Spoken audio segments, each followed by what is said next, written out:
Since its inception, the Liberty Bowl has always stood out from other holiday season games. The Liberty Bowl is indeed an American classic, a year-round commitment to those involved in its planning, and a week of fun-filled festival for its participants.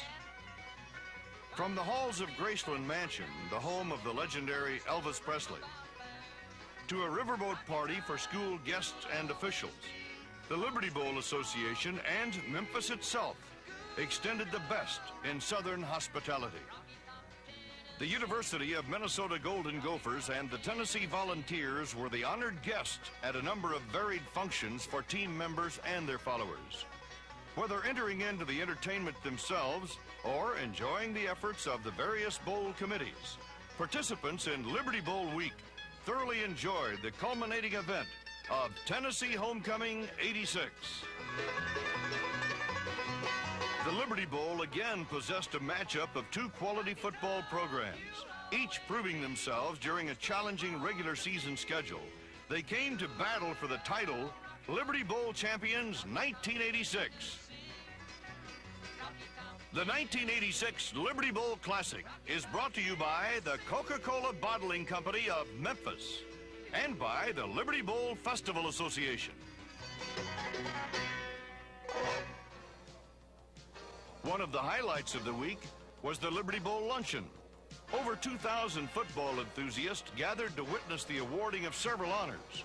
High point of the event was when the 1986 Liberty Bowl Festival Association president, Paul Tro Gillespie, presented the Distinguished Service Award to Fred Russell, noted author and sports editor of the Nashville Banner for over 50 years. When Bud Dudley phoned me about this award, it was one of the most pleasant surprises of my life. I'll cherish it.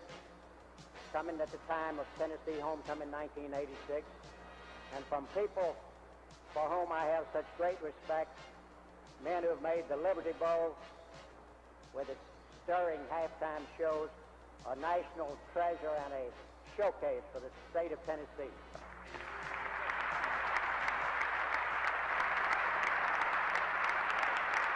Now, Paul, well, it's going to be Minnesota.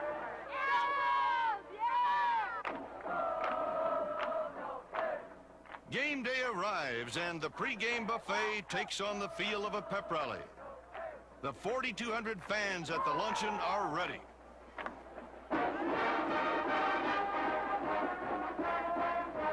Game time. While the week's activities have created memories not soon forgotten, this is what it's all about. A sellout crowd of over 51,000 is on hand, and a national TV audience awaits the beginning of a spectacle that has produced both great games and rousing halftime presentations.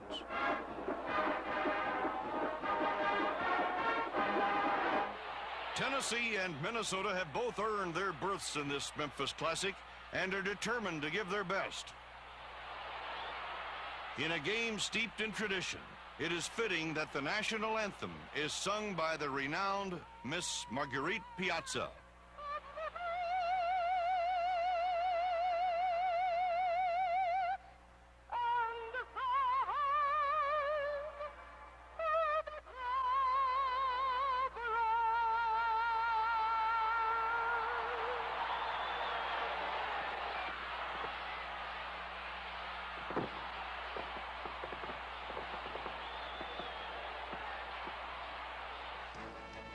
Minnesota fails to move the ball on its first possession, but the Vols quickly go to their strength, their passing game.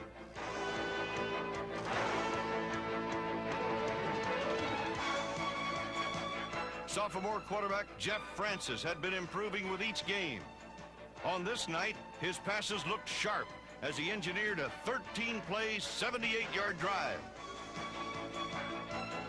The last 18 came when a quick out to Joey Clinkscales turned into a trip to the end zone. 7-0 Vols. The Golden Gophers had successfully taken the ground route all season. Darrell Thompson, number 39, selected National Freshman Player of the Year, anchored the potent attack.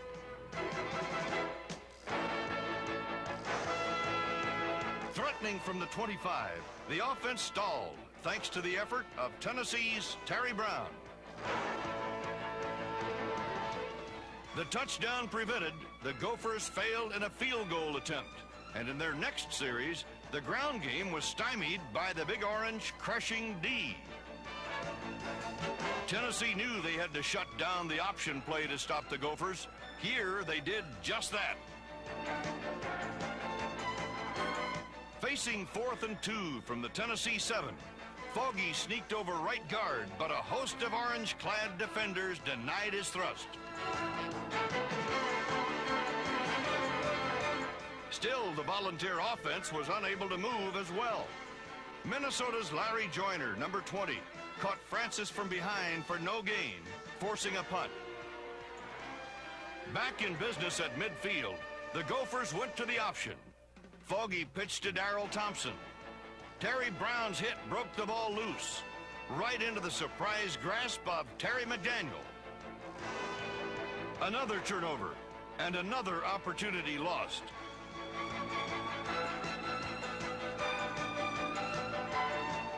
The Golden Gopher defense was digging in. Larry Joyner sacked Francis for an 8-yard loss.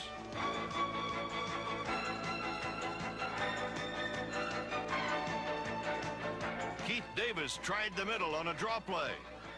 Nothing doing. The Vols were forced to punt. Darrell Thompson, on his way to a 136-yard performance, continued his effective running behind outstanding blocking. But a missed handoff again thwarted a potential Minnesota drive. Taking over on the Minnesota 46, the Vols used their ground game. Later in the drive, Francis faked a screen and then hit William Howard. The junior running back knew what to do after catching the ball. Tennessee led 14-0. Inspired by the offense, the Orange defense responded. Keith DeLong racked up a 4-yard sack.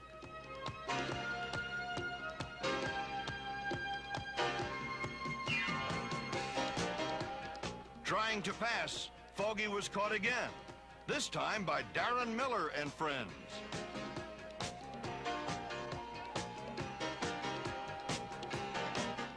A shovel pass to Roselle Richardson turned into a big gainer. 44 yards down to the Tennessee 33. Going for it all, Foggy laid the ball out for Mel Anderson. Terry McDaniel's perfect position almost allowed him to come up with the ball. Almost.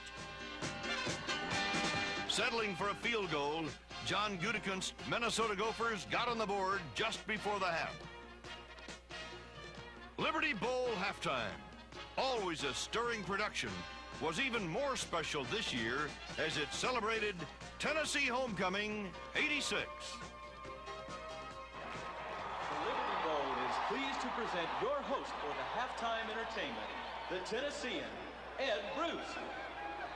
Tonight, the Liberty Bowl proudly salutes Tennessee Homecoming '86. Yes, a homecoming. And 1986 was a homecoming for the people of the Volunteer State. It was a year for rediscovering and celebrating our heritage.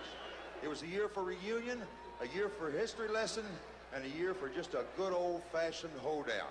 We had such a great time that we wanted you to come along too. So come along to Tennessee. All aboard the Homecoming Special. Our first whistle stop, East Tennessee, and what more beautiful setting than the Appalachian Mountains for the home of American folk music.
Chattanooga, down track 29.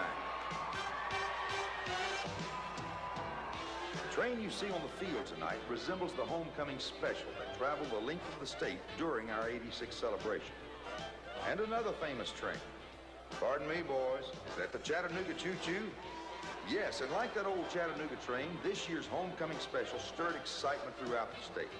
That excitement is equaled by our pride in introducing you to the guests riding tonight's train. Ladies and gentlemen, a warm welcome to our former Miss Tennessee and current Miss America, Kelly Cash. And the Executive Director of Homecoming 86, Lee Munns.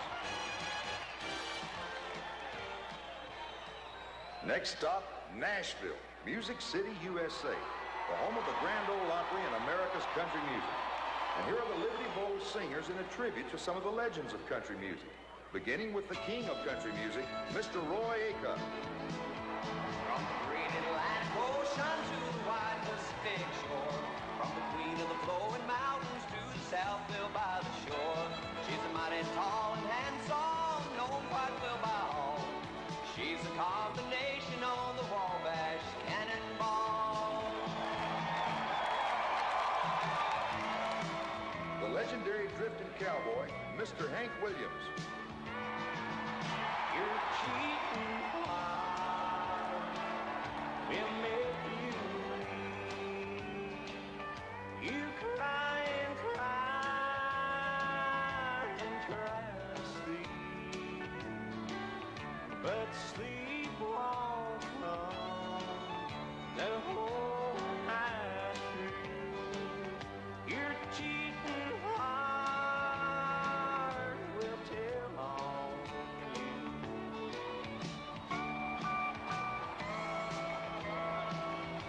The first lady of country music, Miss Tammy Wynette.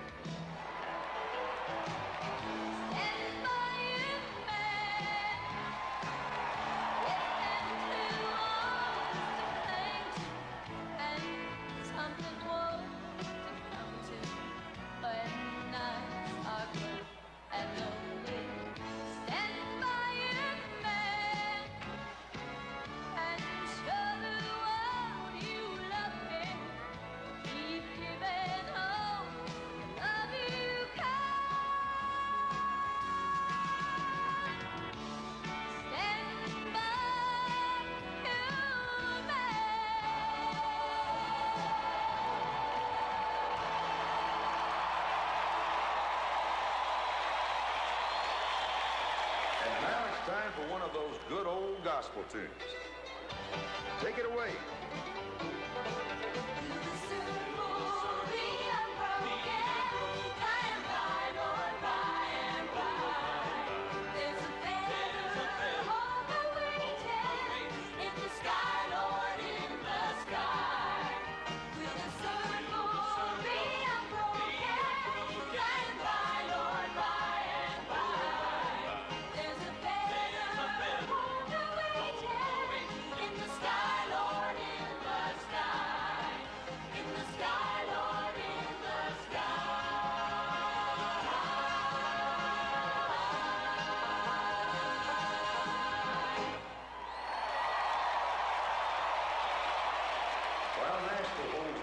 Country music. Memphis has its soul in rhythm and blues and rock and roll. Memphis, home of the king.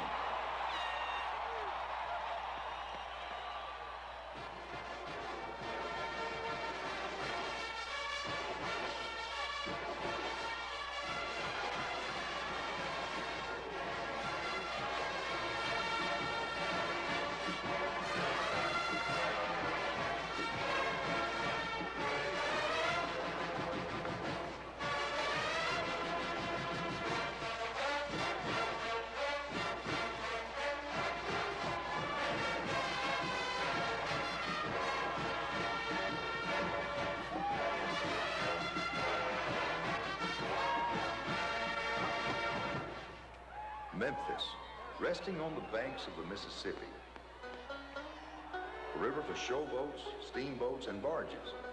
A river running the course of history, rolling with the ebb and flow of our struggles, hopes, despairs, and triumphs. The river, constantly renewing our faith in the enduring strength of the human spirit. Ladies and gentlemen, please welcome Memphis' own James Hyder.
Tennessee salute to the American spirit, a spirit celebrating the past, looking forward to the future, renewing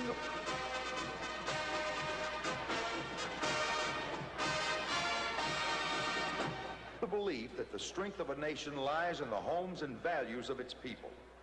And now, join us in our homecoming finale as we welcome a Tennessean who reminds us that we're proud to be Americans, Mr. Lee Greenwood.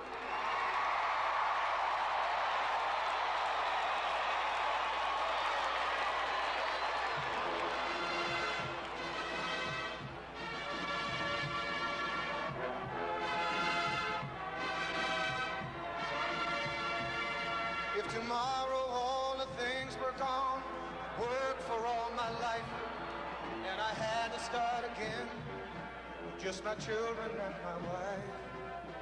Thank my lucky stars to be living here today, because the flag still stands for freedom, and they can't take that away.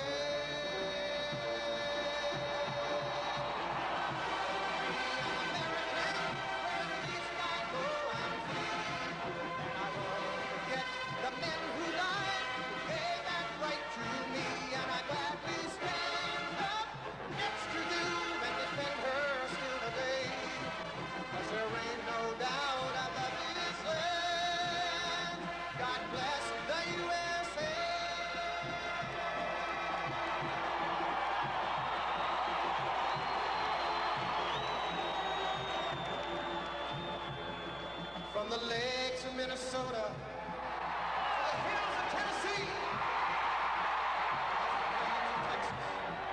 from sea to shining sea, from Detroit down to Houston, New York to LA.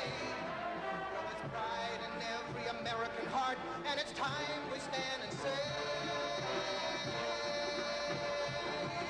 I'm proud to be an American, where at least I know I'm free, and I won't forget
Minnesota was determined to create some fireworks of their own early in the third quarter. In perfect playbook fashion, Foggy executed the options fake pitch and broke down the sideline. A frustrated defense was too aggressive. Flags flew and the Gophers were challenging from the 11. Again, faking a handoff, Foggy kept it and demonstrated a desire to reach the end zone that would not be denied.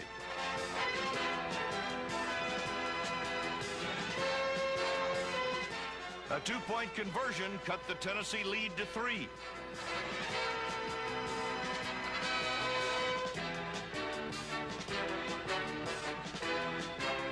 The Vols tried to counter and drove to the 25, where a 3rd and 11 play came up short. Adding to the frustration, Tennessee missed a 36-yard field goal attempt on the next play. Still 14-11. Following a holding penalty, Foggy took matters into his own hands. Ricky Foggy, the Gophers' record holder for total offense, got his team moving.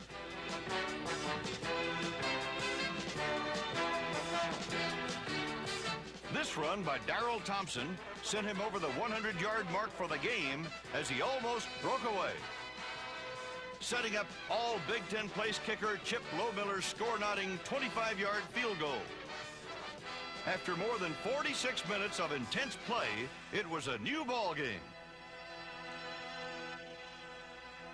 Jeff Francis came into the game having completed 2 out of every 3 passes he'd thrown during the season.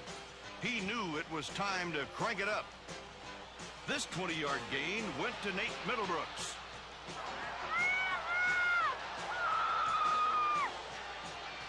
Francis looked outside to Anthony Miller, who picked up 24 more yards before running out of sideline. Coach Johnny Majors knew what the potent passing game could do, and the Francis to Clinkscales combination clicked again, teaming in the perfect pass play.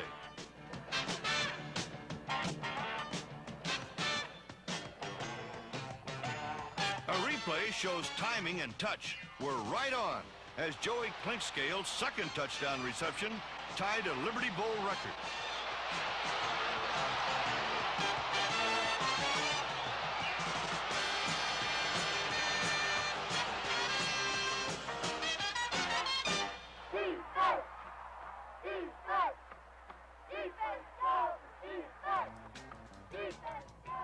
Coach John Gutekunst implored his defense to shut down the Vols the rest of the way. Defense became the key word for both teams as the clock ran down. Pressure the quarterback.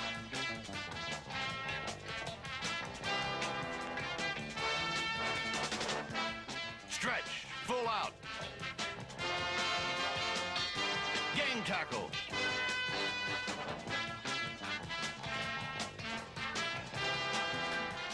Hit and drive.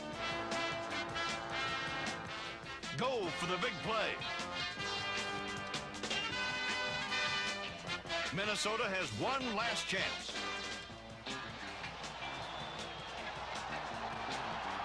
Foggy hits Jason Bruce.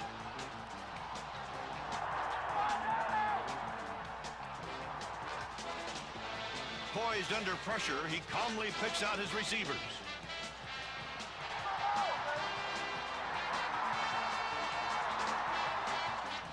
A crushing hit is ruled an incomplete pass, but it does stop the clock. 4th down. The game on the line.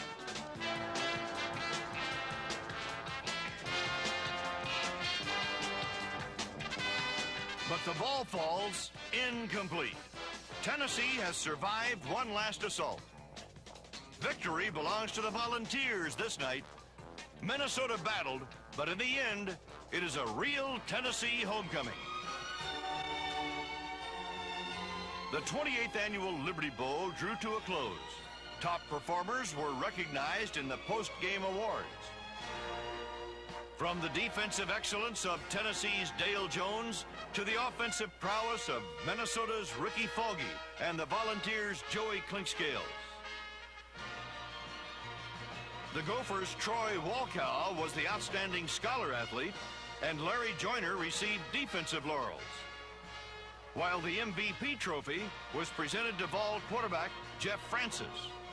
The 1986 Liberty Bowl Classic was history, but the perseverance, pride, and pageantry that went into it would be long remembered.